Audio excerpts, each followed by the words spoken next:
나는 대한민국 예비역병장이다. 안녕하십니까?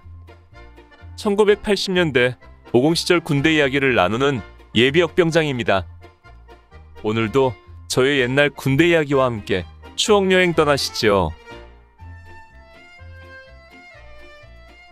나의 일병 시절 68번째 이야기. 연대 정훈과 파견 생활. 9. 아쉬움 속의 파견 종료. 1981년 7월 13일 시작된 정훈과 파견 생활이 이제 열흘이 넘어 2주째가 되어가고 있었습니다. 이곳 연대본부와 자대인 3대대까지는 거리로 1km 남짓. 걸어서 10여 분이면 도달하는 거리였습니다. 그처럼 지척에 있는 연본과 3대대였지만 그 두 곳에서의 생활은 그야말로 하늘과 땅 차이였습니다. 이렇듯 소총수들은 전혀 상상할 수 없는 평안함이 있는 참모부 생활을 하면서도 늘 마음 한구석에는 편치 않은 마음이 쌓여 있었습니다. 그것은 어차피 때가 되면 돌아가야 할 자대였기에 이곳에서의 편한 생활로 인해 군기 빠진 모습이 되어 돌아가서는 안 되겠다는 압박감이 있었던 것입니다. 그런 마음은 날이 더해갈수록 더 커져갔습니다. 파견 생활 동안에 나는 거의 자대에 가지 않았습니다. 특별히 갈 일도 없었고 또 낮에 간다 해도 교육 출장 나가 있을 소대원들을 만나기는 어려웠기 때문입니다. 파견 일주일째인 7월 19일 일요일 오후에 소대에 가서 소대원들을 만나고 또 그동안 모아둔 속옷 등을 세탁하고 돌아왔습니다. 소대원들, 특히 쫄병들은 내 파견 생활 이야기를 듣고 엄청 부러워했습니다. 우리 중대는 그 다음 날인 7월 20일부터 5분 대기 조임무를 인수받는다고 했습니다. 모두들 그것이 걱정이었습니다. 나는 자대 배치된 이후 5분 대기조는 한 번도 해보지 않았었습니다. 5분 대기조는 비상발령 시 5분 안에 차량 탑승을 완료하고 출동해야 하기 때문에 모든 복장을 갖추고 생활해야 한다고 했습니다. 그래서 날씨는 무더운데 자유시간에도 철모와 탄띠를 착용하고 군화를 신고 생활해야 하고 밤에 잘 때도 군화를 신고 옷을 입고 잠을 자야 한다고 했습니다. 그래서 잠을 잘 때도 머리를 관물대 쪽으로 향하고 발을 통로로 향하여 평소에 정반대로 취침을 해야 한다고 했습니다. 나는 그 말을 듣는 것만으로도 가슴이 답답해짐을 느꼈습니다. 그리고 내가 없으므로 더 고생할 분대원들과 전우들에게는 미안했지만 한편 편안한 정훈과에 파견 나가게 된 것이 큰 행운으로 생각되었습니다. 22일 수요일 저녁에는 교회에 가서 중대군 종병인 오아무개 병장에게서 중대 소식을 들었습니다. 5분 대기조 임무를 맡아 출동훈련이 있었는데 처음 해보는 쫄병들이 상황 대처가 미흡해서 지적사항이 많이 나왔고 그 때문에 중대장으로부터 얼차려를 받았다고 했습니다.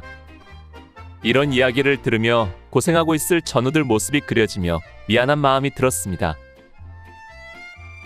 한편 우리 3대대는 국군이 날 행사부대로서 행사연습이 7월 15일부터 시작되고 있었습니다. 아직 제대 편성은 되지 않았지만 각 중대별로 큰 걸음으로 줄 맞추는 훈련을 하기 시작했고 식사를 하러 식당에 오갈 때도 큰 걸음으로 걸어야 한다는 이야기도 들려왔습니다.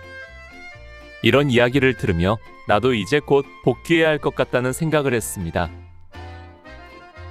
이윽고 7월 25일 토요일 마침내 정훈과장 화소령으로부터 원대복귀 명령을 받았습니다. 야, 윤일병. 내일 자대로 돌아가.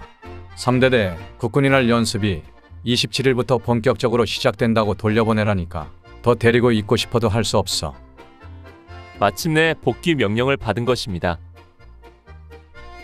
1981년 7월 26일 일요일 오전에 교회를 다녀와서 오후에 서예도구와 기타 개인용품을 챙긴 뒤 채상병, 기밀병 등과 작별하고 소대로 돌아왔습니다. 14일간의 파견 생활. 내가 근무하는 11중대에서 불과 걸어서 10여 분 거리에 있는 연대본부 참모부 정훈과. 이곳에서의 생활은 10분 거리에 수천 배나 될 만큼 전혀 다른 세계였고 나는 그곳에서 또 다른 군대의 모습을 볼 수 있었습니다. 그리고 이때 내가 출품한 작품에 대한 소식은 그 뒤로 전혀 들을 수 없었습니다. 왜냐하면 내 작품이 입상하지 못했기 때문일 것이고, 또 곧바로 시작된 국군이날 행사 연습으로 약 3개월여간 완전히 재편된 부대 생활을 해야 했기 때문입니다. 그러나 이때 정훈과 파견으로 인해 그 뒤로도 붓글씨 쓸 일이 있으면 자주 불려가서 사역을 해야 했습니다. 연대장의 지시와 중대 대대 연대의 사무실 표지판이나 게시물, 입간판 등 다양했습니다. 그 중에서도 가장 기억에 남는 것은 연대 수송대마당 한편에 세워진 정비수칙 입간판이었습니다. 10개조로 된 정비수칙은 글자 수도 많고 크기도 커서 이틀 동안 그 일에 매달려야만 했습니다. 또 하나, 우리 3대대 부비출입 교장에 각 상황별 이름과 설명을 시멘트로 된 작은 게시판에 페인트로 쓰는 일도 3, 4일에 걸쳐 시행하기도 했습니다. 뿐만 아니라 중대장의 지시로 중대에 전역하는 사람에게 환송사를 써주도록 해서 창호지에 환송사를 쓰고 위아래로 나무막대기를 대고 그 머리에 색실로 매듭을 엮어 멋을 낸 그것을 전역자를 보내는 환송식에서 전 중대원 앞에서 읽고 선물로 줘서 보내기도 했습니다. 또 여자친구에게 보내는 편지나 펜팔 편지 등을 붓글씨로 써서 보내기도 했습니다. 이러다 보니 나는 전역할 때까지 훈련 기간을 빼고는 거의 매일 붓을 놓을 수 없었습니다. 아무튼 보잘것없는 제주였지만 정훈과 파견으로 인해 연대장에게까지 인정을 받았고 이모저모로 쓰임받는 계기가 되었다는 것을 생각할 때 너무 감사할 뿐입니다. 그러나 전역한 이후 이제까지 거의 40여 년 동안 붓을 들지 않았고 이제는 먼 옛 이야기가 되어 추억 속에만 있는 이야기가 되고 말았습니다. 오늘 추억여행에 함께 해주셔서 감사합니다.